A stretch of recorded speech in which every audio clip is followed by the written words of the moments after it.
దగ్గరనే grove park, Hyderabad లో అతిపెద్ద lake scented villa community, 884 Spanish model XXX villas తో ఎట్ దుండిగల్ గాగిల్లాపూర్. www.pranit.com 9959615837.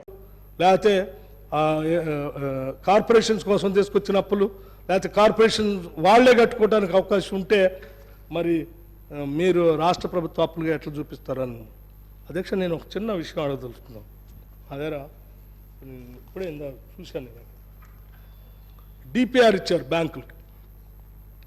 అధ్యక్ష, డిపిఆర్లో ఏమి ఇచ్చారంటే బ్యాంకులకి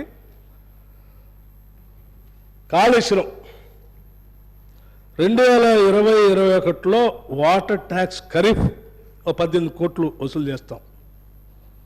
2021-22లో 18 కోట్లు వసూలు చేస్తాం. 2022-23లో 18 కోట్లు వసూలు చేస్తాం.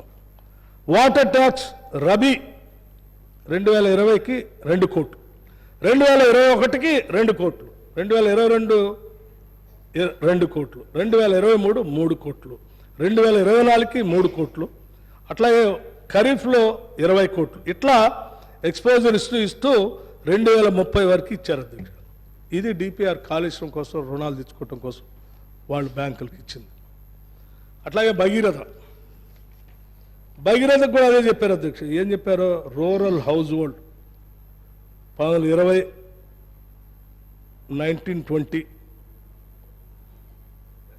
2024 21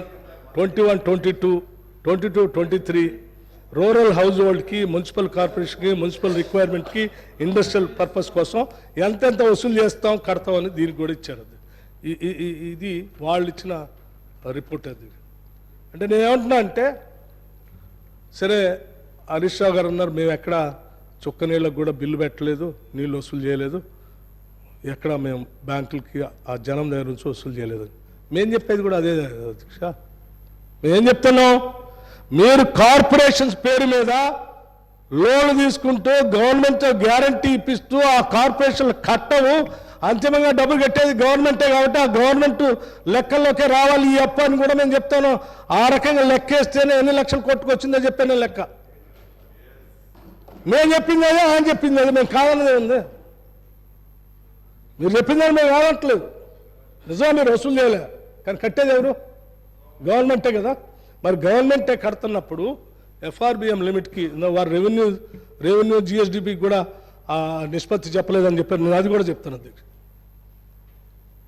గవర్నమెంటే కడుతున్నప్పుడు ఈ గవర్నమెంట్ ఆఫ్ ఇండియా కూడా బహుశా 2-3 సంవత్సరాల క్రితం చెప్పినట్టుంది, మీరు బడ్జెట్ నుంచి తీసుకునే రుణాలు, బడ్జెటేతర కింద తీసుకునే రుణాలు కార్పొరేషన్స్ పేరు మీద, ఈ రెండు అది చాలా విపరీతంగా ఉన్నాయి, పెడధోరణలో ఉన్నాయి. ఆ రెండింటిని కూడా ఎఫ్ఆర్బిఎం లిమిట్లోనే చూస్తాం. ఇప్పటికే మీ లిమిట్ దాటిపోయింది, మీకు అప్పులు లేవని కూడా చెప్పారు.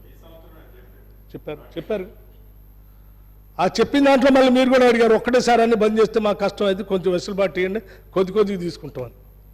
అంటే మీకు కూడా తెలుసు ఎఫ్ఆర్బిఎం లిమిట్ మీరు దాటారని. ఏమండి, హెల్దీ బడ్జెట్ అంటే ఏంటి?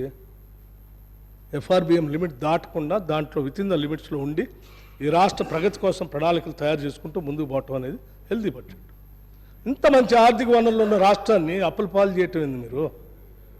ఇవాళ ఏ పరిస్థితికి వచ్చిందంటే అధ్యక్ష, మనం ఏంటంటే డెట్ సర్వీస్ కోసం 53,000 కోట్లు ఎంత కట్టాల్సిన పరిస్థితి వచ్చింది.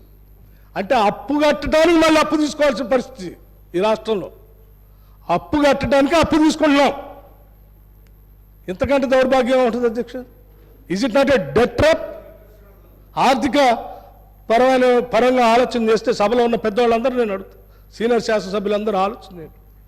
అప్పు కట్టడానికి అప్పు తీసుకోవటం ఏంటి అధ్యక్ష? అప్పు కట్టడానికి అప్పు తీసుకోవటం ఏంటి?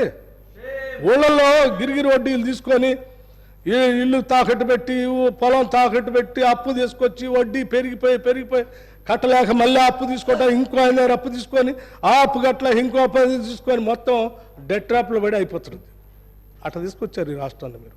మంచి రాష్ట్రం అధ్యక్ష, ప్రాపర్గా ప్లాన్ చేసుకుంటే అద్భుతమైనటువంటి ఆస్తులు, సంస్థలు, వ్యవస్థలు సృష్టించుకోవడానికి అవకాశం ఉన్న రాష్ట్రాన్ని మీరు ఈ రకంగా తయారు చేసి ఇంకా మళ్ళీ బయటికి చెప్పొద్దు, ఎవరు తెలియనే బాగండి, ఇది మన దగ్గర ఉంచండి, ఇది చెప్తే చాలా ఎవరి కోసం చెప్పకపోతే ఎట్లా ప్రజలు తెలిసేది? ఎవరు మీకంటే ఎక్కువ రాష్ట్రం మీద మాకు కూడా ప్రేమ ఉంది.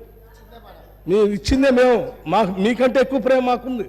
ఈ రాష్ట్రం బాగుపడాలని మేము కోరుకొని మేము చాలా ఇప్పుడు కసరత్తు చేసి రేపొద్దున ప్రణాళికలు ఎట్లా తయారు చేసి ఈ రాష్ట్రాన్ని బయటపడేయాలని మొత్తం అందరూ ఉన్నటువంటి శాసనసభ్యులు అందరూ ఆలోచన చేస్తూ ఉన్నారు. మాతో పాటు మిమ్మల్ని కూడా ఆలోచన చేయమని చెప్పడం కోసం ఈ శ్వేతపత్రాన్ని పెట్టాం. అంతే తప్ప వేరే దురుద్దేశం మీరు అనుకున్నట్టుగా మాకేం దురుద్దేశాలు లేవు. మిమ్మల్ని ఏదో తప్పుపట్టడం కోసం మేము పెడుతున్నాం అని అనుకుంటే అది పొరపాటు అధ్యక్ష. అట్లాగే అధ్యక్ష నేను ఎందుకు చెప్తా ఉన్నానంటే ఒకసారి ఈ ఓడీలు చూడండి అధ్యక్ష, వేస్ అండ్ మీన్స్.